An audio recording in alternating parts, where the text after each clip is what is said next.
नमस्कार जी, मध्य प्रदेश छत्तीसगढ़ देख रहे हैं आप। मैं हूं अवधेश कुमार, आपकी आवाज आप देख रहे हैं। मध्य प्रदेश ने 5 साल तक लगातार कृषि कर्मण अवार्ड जीते हैं। खेती को फायदे का सौदा बनाने का दावा भी हुआ, लेकिन अचानक मुख्यमंत्री शिवराज सिंह चौहान ने खेती को घाटे का सौदा बता दिया। देश के भविष्य यानी बच्चों को सीख दी कि वो उद्योग की तरफ बढ़े। तो क्या एक तरह से मुख्यमंत्री शिवराज सिंह चौहान अपनी सरकार की नाकामी बता गए? आखिर उन्होंने ऐसा क्यों कहा?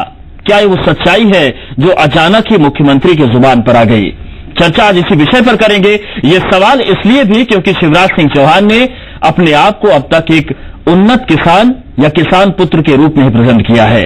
हम आपको बता दें कि जो खबर हम आपको दिखाने जा रहे हैं वो हमने 4 कसौटियों पर परखी है और विश्वसनीयता के हर पैमाने पर यह बिल्कुल खरी है।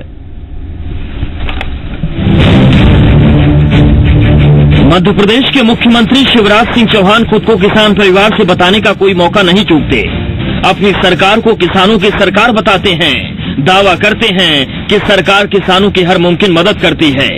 कृषि कर्मण अवार्ड्स ने शिवराज सरकार के इन दावों को हकीकत के काफी करीब ला दिया, लेकिन वही मुख्यमंत्री आज बच्चों को खेती की तरफ जाने से रोकते नजर आए।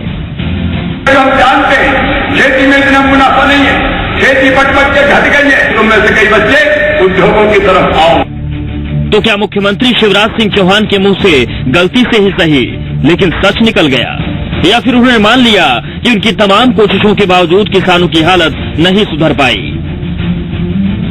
हाल के दिनों में हुए किसान आंदोलन ने खेती से जुड़े लोगों की मुश्किलें दुनिया के सामने लाई। दरअसल किसान कम फसल होने पर भी उतना ही परेशान रहता है जितना बम्पर पैदावार होने पर। उसे उसकी मेहनत का वाजिब दाम नहीं मिलता, दूसरों का अन्नदाता खुद भूखे पेट सोने को मजबूर है। तो क्या यही वजह है कि मुख्यमंत्री ने बच्चों को खेती छोड़कर उद्योग और कारोबार की तरफ बढ़ने की नसीहत दी? हम जानते हैं खेती में इतना मुनाफा नहीं है, खेती पट के घट गई है और इसलिए खेती जनसंख्या का ज्यादा बोझ नहीं सह सकती। खेती का काम जो कर रहे हैं वो करें। खेती को बेहतर बनाने में कोई कसर मैं नहीं छोड़ूंगा, कोशिश करता रहूंगा, लेकिन तुम में से कई बच्चे उद्योगों की तरफ आओ। बच्चों पर मुख्यमंत्री की सलाह का गहरा प्रभाव पड़ा है, इसलिए उनकी भी राय अलग अलग हो गई। कुछ खेती को कठिन बताने लगे तो कुछ मुख्यमंत्री की सलाह से सहमत हो गए। किसानों की हालत थोड़ी कमजोर होती है, इसलिए पढ़ाई करके नौकरी करके अच्छा कमा सकती है। पढ़ाई करने के बाद खेती करने में कुछ मजा नहीं है। जो के साथ साथ कृषि भी करना चाहेंगे और दोनों में लाभ होता है देश। सर, मुख्यमंत्री ने जो बात कही इससे मैं थोड़ा कम ही सहमत हूँ, क्योंकि सर सबको अपना अपना काम करना पड़ेगा। कभी मुख्यमंत्री शिवराज सिंह चौहान अपने खेतों की उपज का उदाहरण देते थे, उनके कैबिनेट के मंत्री भी करोड़ों का मुनाफा कमाने का दम्भ भरते थे, लेकिन मुख्यमंत्री ने दबी जुबान में ही सही अपनी सरकार की नाकामी मान ली। इसलिए विपक्ष किसान पुत्र को घेरने से पीछे नहीं हटा। इन तमाम चीजों से मुझे लगता है कि मुख्यमंत्री जी ऐसा जो बयान मुख्यमंत्री ने दिया है, किस रूप में दिया है, ये वास्तव में गंभीर और चिंता का विषय है। अब मुख्यमंत्री की जुबान से जो निकलना था निकल गया, लेकिन मुसीबत पार्टी के लिए खड़ी हो गई। इसलिए सीएम की सलाह पर लीपापोती भी शुरू हो गई। मुख्यमंत्री जी को ये कहना इसलिए पड़ रहा है क्योंकि युवा ताकि भ्रमित ना हो, और भ्रमित ना हो कि अपने आप में स्किल को डेवलप करें, अपने आप में जो नई नई टेक्निक्स आती हैं उनके बारे में जाने। मध्य प्रदेश में खेती को मुनाफे का सौदा बनाने का दावा अब तक हुआ, लेकिन एक आंदोलन के बाद फैली अव्यवस्था ने इन दावों को खोखला साबित कर दिया। और अब मुख्यमंत्री शिवराज सिंह चौहान भी जिन उद्योगों को मध्य प्रदेश में सबसे ज्यादा तवज्जो दे रहे थे, उसी के लिए बच्चों को भी प्रेरित कर रहे हैं। भोपाल से संदीप भवरकर के साथ विवेक पटैया, जी मीडिया। तो इस पूरे मामले पर किसानों का क्या सोचना है, ये भी आपको सुनवाते हैं। गांव में शिवराज सिंह चौहान जो कह रहे हैं उस बात का क्या इम्पैक्ट है और किसान उसको लेकर क्या सोचते हैं, अगर हम समझने की कोशिश करेंगे। एक बुजुर्ग हमारे साथ हैं। सर, मुख्यमंत्री ये कह रहे हैं कि कृषि जो है लाभ का धंधा नहीं रहेगा, क्या कहेंगे? नहीं, सीएम साहब ये तो सही कह रहे हैं। पहली बार उन्होंने सही बात करी है, क्योंकि अभी तक तो वो अपने किसानों को बेला फुसला रहे थे कि लाभ का धंधा बनाएंगे, लाभ का धंधा। उन्होंने बहुत 13 साल से प्रयास किए, लेकिन लाभ का धंधा नहीं बन पाया। इसलिए आज वो सही बात बोला है हमने कि किसानों को खेती छोड़ देना चाहिए। लेकिन अब इससे तो किसान हादसा से होंगे। किसान के लिए कुछ उनको करना चाहिए, इसके बारे में विचार करें, तभी किसान का कुछ भला हो सकता है। मुख्यमंत्री लगातार कहते रहे कि उत्पादन बढ़ाना, 4 साल से पूरे देश में सबसे ज्यादा कृषि विकास दर है। इतना अच्छा परफॉर्म देने के बाद अचानक से हम कैसे कह सकते हैं कि लाभ का धंधा नहीं? अगर ये लाभ का धंधा है और माननीय मुख्यमंत्री जी खुद एक किसान के बेटा है और किसी चीज को सच्चाई को छुपाया नहीं जा सकता है, किसी न किसी कारणवश आज उनके मुंह से इस चीज को निकला है कि ये किसान का धंधा अब खेती का लाभकारी नहीं है। अब इस चीज को सोचते हुए माननीय मुख्यमंत्री जी खुद नीति तय करें किसान के लिए, केवल आश्वासन नहीं चाहिए। सरकारों को ये तय करना है कि कैसे इसे लाभ का धंधा बनाया जाए, कैसे किसान की मार जो है वो कम हो और किसान का फायदा हो ताकि उसे खेती से दूर ना जाना पड़े। कैमरा पर्सन देवेंद्र गौतम के साथ में अखिलेश, चौपाल से भोपाल। तो सवाल सीधा सा यही है कि आखिर ये वही मध्य प्रदेश है जहां पर खेती को लाभ का धंधा बनाने की बात की गई। केंद्र सरकार भी ये कहती है, ये दावा किया जा रहा है कि कोशिश जारी है कि किसानों की आय दोगुनी हो, लेकिन उन सबके बीच अगर मुख्यमंत्री शिवराज सिंह चौहान ये कहते हैं कि खेती घाटे का धंधा है, तो फिर हालात आखिर किस तरफ इशारा कर रहे हैं। इस चर्चा को आगे बढ़ाएंगे। हमारे साथ 3 खास मेहमान जुड़ रहे हैं। हमारे साथ दिल्ली स्टूडियो से उज्जैन सांसद चिंतामणि मालवीय जी बने हुए हैं। हमारे साथ भोपाल से दिनेश गुर्जर, अध्यक्ष एमपी कांग्रेस किसान मोर्चा, और सुनील गौर, किसान नेता। आप तीनों मेहमानों का बहुत स्वागत है। चिंतामणि जी, सबसे पहले आपके पास आना चाहेंगे। ये वही मध्य प्रदेश है जिसकी कृषि विकास दर पूरी दुनिया में सबसे ज्यादा है। 20% से ज्यादा की कृषि विकास दर है। 5 कृषि कर्मण अवार्ड, लगातार जो खाद्यान्न का उत्पादन है वो बढ़ रहा है। इस बार 339,000 मीट्रिक टन हो गया। इन सब के बीच ये कहना कि खेती घाटे का धंधा है, सर ये जरूरत क्यों पड़ी? देखिए, वो सीमित संदर्भों की बात है, लेकिन विश्व के इतिहास को देखें तो हम पाते हैं कि जहां कृषि पर आबादी की निर्भरता कम है वो विकसित देश है, और किसी भी देश को देख लीजिए जहां ज्यादा निर्भरता है कृषि पर, बड़ी आबादी कृषि पर है, वो अविकसित देश है। ये बहुत स्पष्ट विभाजन है। और साथ ही यह भी है कि जब भी औद्योगिक विकास होता है, जब भी टेक्नोलॉजिकल विकास होता है, वो कृषि विकास पर आधारित होता है। तो कृषि का विकास वास्तव में इंजन बनता है अन्य विकासों का। हमें अगर औद्योगिक विकास भी करना है तो हमें कृषि विकास को आधार बनाकर करना है। और जितने थिंकर्स हमारे यहाँ रहे उन्होंने दोनों के समन्वित विकास की बात कही है। तो माननीय मुख्यमंत्री जी का कहना कि कृषि के बजाय उद्योग पर जाना वास्तव में बहुत उचित है, क्योंकि कृषि आज अपने उच्चतम शिखर पर आ गई है। हम इतना उत्पादन कर रहे हैं कि एक्सेस उत्पादन हमारा हो रहा है, और इसलिए स्वाभाविक रूप से हमारी इतनी बड़ी आबादी को हमें उद्योग की ओर लगाना पड़ेगा, क्योंकि ज्यादा रोजगार वहीं से सृजन हो सकता है। और स्वाभाविक रूप से विकास का पैमाना भी उद्योग है और टेक्नोलॉजी है। हमें उस तरफ जाना पड़ेगा और पूरा विश्व उस तरफ जा रहा है। ठीक है सर, लेकिन सवाल यह है कि अगर हम 2014-15 की बात करें, 2015-16 की बात करें, 18.5% की बढ़ोतरी हुई है खाद्यान्न उत्पादन में। 2015-16 में 339,51,000 मीट्रिक टन हुआ। ऐसे में तस्वीर यह भी है कि भंडारण की क्षमता में बड़ी मुश्किल है, कई बार उर्वरक की मुश्किल आ रही है। इसके साथ ही साथ इतना बड़ा किसान आंदोलन देखने को मिला। तो ये जो तस्वीर बन रही कि घाटे का सौदा है, ये सरकार मैनेज नहीं कर पाई क्या? ज्यादा उत्पादन जो हुआ इस वजह से मुसीबत खड़ी हो गई? चिंतामणि जी, मैं यहाँ कहना चाहूंगा कि जो कांग्रेस जिस तरह से इसको संदर्भित कर रही है, प्रस्तुत कर रही है, चंद्रिका प्रकाश जी का मैंने बयान देखा, द्विवेदी जी का। कांग्रेस की एक कमी यह है कि वो या तो पीछे की ओर देखती है या यथास्थितिवाद की ओर देखती है। कांग्रेस के पास दूरदृष्टि दोष है, उसके पास दूरदृष्टि का अभाव है। और जितने भी हम इतिहास में हर घटना को देख लें, कांग्रेस ने केवल वर्तमान और उसकी समस्या के हल करने का प्रयास किया। इसीलिए वो आज ये इस बात को उठा रहे हैं कि साहब माननीय मुख्यमंत्री जी ने एक तरह से किसान विरोधी बात कह दी है, ये स्वीकार कर लिया कि कृषि लाभ का धंधा नहीं है। कृषि लाभ का धंधा है, लेकिन जब उस पर एक सीमित आबादी, अब कृषि पर अगर जिसका 14% जो जीडीपी में उसका स्थान है और 60% आबादी लगनी है, तो निश्चित रूप से इतनी बड़ी आबादी उसमें एक्सेस लगी है, और इस प्रकार ये लाभ का धंधा अभी नहीं हो सकता। उसके सारे प्रयास कर रहे हैं। स्वाभाविक रूप से हमको एक बड़े परिप्रेक्ष्य में देखने की आवश्यकता है इस बयान को, कि हमारे जो मुख्यमंत्री जी हैं वो दूरदृष्टा है, वो प्रदेश को विकसित प्रदेश बनाना चाहते हैं। और आज पूरा विश्व उद्योग की ओर जा रहा है, छोटे छोटे उद्योगों की ओर जा रहा है, तो हमको कृषि को भी औद्योगिकरण की ओर ले जाना पड़ेगा। हमको फूड प्रोसेसिंग करना पड़ेगी। आज अगर कृषि का इतना उत्पादन आया तो इसलिए आया है क्योंकि हम मशीनीकरण की ओर गए हैं, क्योंकि हमने कृषि को उद्योग से जोड़ा है, इसलिए इतना उत्पादन हुआ है। पुराने साधनों से अगर बेलों से करते तो मुझे नहीं लगता कि इतना उत्पादन होता। ठीक, मतलब तकनीक के साथ आगे बढ़े हैं। दिनेश गुर्जर जी, जो बयान मुख्यमंत्री शिवराज सिंह चौहान का सामने आया, किस तरीके से कांग्रेस इसको देख रही है? देखिए, इससे बड़ा दुर्भाग्य इस मध्य प्रदेश के लिए, किसानों के लिए नहीं हो सकता। यही मुख्यमंत्री 12 वर्षों से ये कहते आते थे सार्वजनिक उस पर कि हम किसानों को लाभ का धंधा बनाएंगे, किसानों को प्रोत्साहित करेंगे, किसानों को चौगुने मूल्य देंगे फसलों के।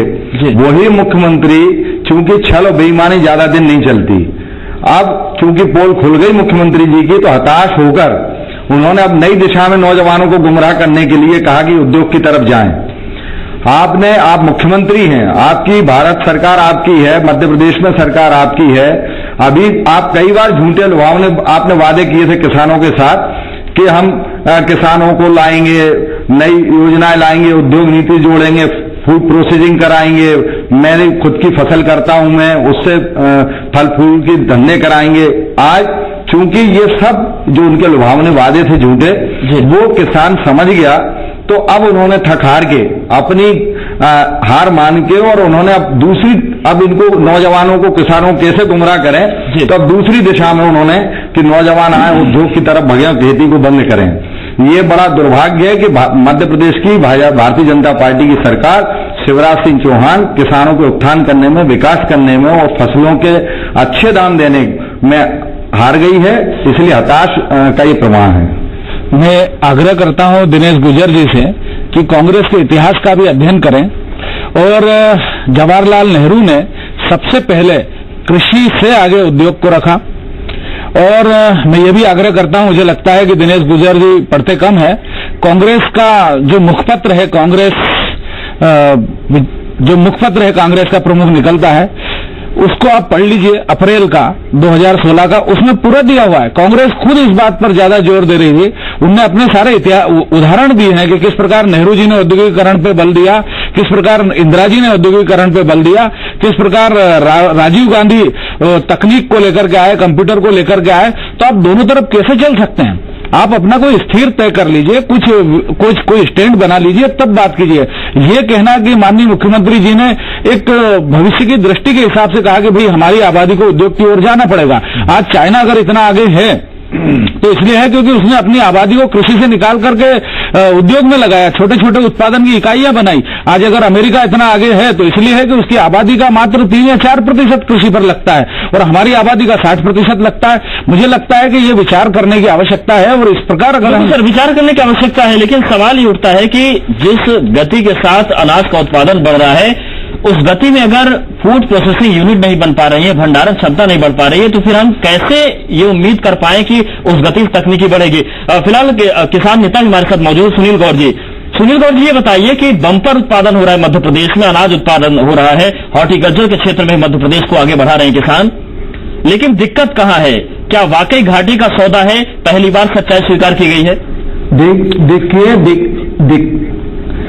दिक्कत देखिए क्या हो रहा है। पहली बात तो ये समझना होगी, सरकार पूरी तरह से कंफ्यूज है। सरकार को समझ में नहीं आ रहा है उसको क्या करना चाहिए और क्या नहीं करना चाहिए। बम्पर उत्पादन की बात आती है तो किसान तो अपनी तरफ की पूरी मेहनत कर रहा है, अपनी फसल को पूरी अपनी ताकत से उत्पादन ले रहा है, और उसका ही परिणाम आपके सामने है कि आज हमारे सामने बम्पर उत्पादन है। मगर कहीं ना कहीं सरकार फेल है कि वो जो बम्पर उत्पादन किसान कर रहा है उसको कहीं ना कहीं समर्थन मूल्य पे भी नहीं खरीद पा रहा है। लागत के आधार पर लाभकारी मूल्य की तो बात छोड़ दें हम, अभी सरकार की ये स्थिति है कि वो जो उत्पादन किसान लेके आ रहा है मंडी में, बाजार में, उसको समर्थन मूल्य पे ही खरीदने में सरकारें फेल हो रही हैं। अभी 14 साल तक किसान को सरकार गुमराह कर रही थी कि हम खेती को लाभ का धंधा बनाएंगे। 14 साल बाद अचानक सरकार को अब समझ में आ रहा है कि हम खेती को लाभ का धंधा नहीं बना सकते, और युवाओं से आह्वान किया जा रहा है कि आप उद्योग की तरफ जाएं। तो ये कहां, इससे ये स्पष्ट रूप से दिख रहा है कि सरकार कहीं ना कहीं कंफ्यूज है, उसकी दृष्टि कहीं ना कहीं स्पष्ट नहीं है। सरकार के पास कोई लॉन्ग टर्म पॉलिसी नहीं है जिससे कि किसान अपना उत्पादन उस हिसाब से ले सके। सरकार को ऐसी नीति बनानी चाहिए जिससे कि वो किसान को अपना भी स्पष्ट हो जाए कि जब वो फसल लगा रहा है तो उसको मालूम होना चाहिए कि वो फसल जब पैदा होगी। देखिए ये सवाल जो हमारे मालवीय से इसका जवाब लेते हैं। आज सरकार का जो कृषि का क्षेत्र है 14% योगदान है जीडीपी में, लेकिन 60% आबादी लगी है। इस अपेक्षा में अगर हम सर्विस सेक्टर को देखें, मैन्युफैक्चरिंग को देखें तो कम लोग हैं लेकिन ज्यादा उनका योगदान है। लेकिन तस्वीर बदलेगी कैसे? क्योंकि सवाल यही है कि जब इतना बड़ा उत्पादन हो रहा है, इतनी बड़ी संख्या उत्पादन हो रहा है, की बात आई है, मैं ये बताना चाहूंगा, हमारे भाई ने जो विषय उठाया कि सरकार गुमराह कर रही है, या देखिए बहुत स्पष्ट है कि यहाँ पर हमको ये बात ठीक है कि उत्पादन इतना हो रहा है, बम्पर उत्पादन हो रहा है, हमको फूड प्रोसेसिंग की ओर जाना पड़ेगा, वो भी तो उद्योग है। और ये कहना कि सरकार अगर असफल होती तो इतना उत्पादन नहीं होता। जो रकबा 7 लाख हेक्टेयर था, 7 लाख हेक्टेयर जो सिंचाई होती थी आज 40 लाख हेक्टेयर होती है। पिछली 2 घंटे बिजली का बम्पर उत्पादन जो 2 घंटे बिजली मिलती थी पिछले वो आज 12 घंटे मिल रही है। यूनिट कितनी लगाई जो 2 घंटे, आज अगर इतना उत्पादन हुआ तो सरकार को उसका श्रेय है, सरकार को श्रेय है कि ये हम कर रहे हैं। फिर मैं आप अगर मिनिमम सपोर्ट प्राइस की बात कर रहे हैं तो कौन सी ऐसी सरकार है इस भारत में जिसने 8 रुपए किलो प्याज खरीदा? जरा उदाहरण दे दीजिए। इतनी कांग्रेस की सरकारें कौन खरीद रही है 8 रुपए किलो प्याज? आप उसको 3.5 रुपए किलो, उसका 3.5 रुपए किलो जो है उसका उत्पादन लागत है और 8 रुपए किलो सरकार खरीद रही है।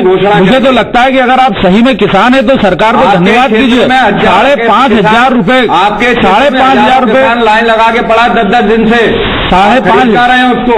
इसके पहले भी कृषि के दिए किसान को गुमराह करने के लिए कहाँ सुन रही है ये देख के आइए। अरे अभी तो उपज बेचने के लिए किसान खड़ा है, लेकिन इसके पहले तो किसान खड़ा था यूरिया की लाइन में। आप भूल रहे हैं कि दिनेश गुजर जी कि यूरिया की लाइन में किसान खड़ा था और कांग्रेस की सरकारें उसे डंडा मारती थी। आज हमने यूरिया की लाइन बंद करी है, ये हमारी उपलब्धि है, ये हमें इसका श्रेय दीजिए। बजाय ये कहने के बेचने के लिए खड़ा, मतलब ये तो उपलब्धि है, इतना उत्पादन हुआ है कि बेचने के लिए खड़ा हुआ है। यहाँ कांग्रेस और बीजेपी की बात नहीं हो रही, किसान की बात करें, किसान की आवाज को दबाएं नहीं और किसान को गुमराह ना करें। किसान के मुद्दे की बात होना चाहिए। बीजेपी और कांग्रेस का आरोप प्रत्यारोप में कहीं ना कहीं किसान की आवाज को दबाई जा रही है। ये आपकी बात एकदम सही है। आप उन्होंने अभी कहा कि हम 8 रुपए प्याज खरीद रहे हैं। आपको ये जानकारी होगी कि प्याज की फसल फरवरी में आ जाती है, फरवरी और मार्च में। केवल आप 8 रुपए किलो आज प्याज खरीद रहे हैं तो किसान आंदोलन के दबाव में और किसान के डर के कारण खरीद रहे हैं। पिछली बार भी हमने 6 रुपए किलो प्याज खरीदा था। आप गलत संदर्भों में बात कर रहे हैं। पिछली बार भी भारत के इतिहास में पहली बार 6 रुपए किलो प्याज खरीदा था। तो इसलिए ये कहना कि आंदोलन के कारण प्याज खरीदे, ये बात करती है। आपके प्रधानमंत्री ये कहते हैं कि कांग्रेस 60 साल में खा गई। अभी आपने स्वीकार किया कि उद्योग नीति को, आईटी नीति को राजीव गांधी लाए। तो आप, अरे आपका मुखपत्र कह रहा है, मैं तो आपकी बात में कह रहा हूँ। आप जो बोल रहे थे मैंने उसकी बात में कहा। मोदी जी आप बोले, आप आईटी पे बात मत करिए। विकास की बात की, आपने स्वीकार तो किया कि कांग्रेस नेता हमने कह रहे हैं, आपका मुखपत्र कह रहा है। अगर बीजेपी की सरकार आपका मुखपत्र कह रहा है, धन्यवाद देता हूँ, क्योंकि आप ही लोग कहते थे गुजर जी अगर सरकार अपनी भूमिका नहीं निभा पा रही है तो विपक्ष दबाव क्यों नहीं बना पाता? राजीव गांधी ने उद्योग नीति लाए। बहुत बहुत धन्यवाद करें। दिनेश गुजर जी, मेरा सवाल आपसे है, अगर सरकार वक्त पर खरीदी नहीं करती तो आप लोग दबाव क्यों नहीं बनाते हैं वक्त पर? सबसे बाद केंद्र में सरकार आई, समर्थन मूल्य आपने क्यों बंद किया? किसानों को जो समर्थन मूल्य कांग्रेस देती थी वो आप कांग्रेस किसान की बात करते? मुझे लगता है आपको जानकारी का अभाव है दिनेश गुजर जी। समर्थन मूल्य सरकार का तय होता है, केंद्र सरकार का तय होता है, राज्य सरकार उसमें बढ़ा करके देती है। आपकी जानकारी में कमी है दिनेश जी। प्याज नहीं खरीद पा रहे आप। प्याज के आपको जब पता था कि हमारे यहाँ किसान पहले भी प्याज परेशान हुआ है, तो आपको जो उत्पादन हो रहा है उसकी खपत कहाँ होना चाहिए? क्यों नहीं आप समर्थन मूल्य पे केंद्र अधिक बना दे रहे? एक केंद्र बना दिया, बेचारे 10-10 हजार किसान वहां। देखिए सवाल उठाना आसान है क्योंकि कांग्रेस के पास अब कोई काम है नहीं सवाल उठाने के पास, लेकिन ये सवाल तब आप करने कहाँ गए थे जब दिग्विजय सिंह की सरकार थी, जब कांग्रेस की सरकार थी तब कहाँ गए थे? सवाल तब क्यों नहीं उठ पाए जब किसान कितना परेशान था? ये नहीं देखा किसानों पर जब लाठियां चलती थी तब कहाँ थे आप दिनेश गुजर? न्याय दिलवाए ना करें। ठीक है चिंतामणि जी, आपसे एक सवाल है कि आपकी जो सरकार है ये खाने भी तैयार है, आप लोग लक्ष्य बना रहे हैं कि आप लोग खेती, लेकिन अगर एक प्रदेश मुख्यमंत्री ये कहते हैं कि घाटे का सौदा है, इसमें क्या उन उम्मीदों को नहीं टूटेगी जिसमें दोगुनी आय करने की बात की जा रही है? देखिए मुझे लगता है कि हमने केवल शब्द को पकड़ा है, उनका भाव वो नहीं था कि कृषि हमेशा घाटे का सौदा रहेगा, क्योंकि कृषि इतनी बड़ी आबादी पल रही है कृषि से, और इसलिए अगर प्रगति और विकास करना है तो उनको कृषि की बजाय उद्योग की ओर जाना पड़ेगा। ये बहुत स्वाभाविक है। बहुत पहले बाबा साहब अम्बेडकर ने किताब लिखी थी, small holdings in India and their remedies, और उसमें उन्होंने भारत के पूरे विवरण दिए थे। उन्होंने कहा था कि भाई जो हमारी होल्डिंग्स है वो बहुत स्मॉल, छोटी है और इससे हम देश का विकास नहीं कर पाएंगे। उन्होंने सहकारी खेती पर भी बल दिया। उन्होंने एक महत्वपूर्ण बात ये भी कही कि भारत कभी भी कृषि प्रधान देश नहीं रहा। भारत हमेशा एक व्यापारिक देश रहा है। हमने मसाले भेजे पूरे विश्व में, हमने हमारे मोती भेजे, हमने हमारा सोना भेजा, हीरा भेजा। हम एक बड़ा व्यापारिक देश थे और तब कहीं भारत सोने की चिड़िया था। अब ये कहना कि कृषि से ही हम केवल विकास करेंगे, सहयोगी किसानों की बात करिए, सहयोगी सरकार है। आज हमारे किसान परेशान होकर चर्चा कीजिए नहीं है। मुख्यमंत्री जी को जवाबदारी ये लेना थी कि मैं किसानों को परेशान नहीं होने दूंगा। किसान पुत्र है, उद्योग पे आप मत ले जाइए और किसान को परेशान नहीं होना। इसी से उद्भूत ये इतना बड़ा निर्णय लिया। मुझे बताइए कौन सी सरकार, जब महाराष्ट्र में कांग्रेस की सरकार थी तब उन्होंने निर्णय लिया क्या, तब उन्होंने प्याज खरीदा क्या? कि केवल भारतीय जनता पार्टी की सरकार है जिसने प्याज 6 रुपए और 8 रुपए किलो खरीदा। केवल हमारी सरकार है और इसलिए चिंता केवल हम कर सकते थे। हमने नीम कोटेड यूरिया दिया, हमने सिंचाई का रकबा बढ़ाया, हमने किसान क्रेडिट कार्ड शुरू किया। ये हमने किया है, ये हमारी सरकारों ने किया। तमाम उपलब्धियां हैं, लेकिन ये बता दीजिए आप अच्छा कर रहे हैं, कृषि है वो घाटे का सौदा है, क्यों हो रहा है? किसान आते हैं क्योंकि किसान के पक्ष से उपलब्धियां बहुत ज्यादा हैं। फिर ऐसे में सोचना पड़ेगा कि अगर उसके बावजूद कृषि जो है घाटे का सौदा बन रही है तो उसके पीछे की वजह क्या है और वजह कैसे खत्म होगी। आप सभी मेहमानों को बहुत शुक्रिया, आप हमारे साथ चर्चा में जुड़े, आपने अपनी राय रखी। उम्मीद करते हैं कि सकारात्मक तस्वीर बनकर कल सामने आएगी। फिलहाल आपकी आवाज इतना ही। ब्रेक के बाद एक नए मुद्दे के साथ हाजिर होंगे।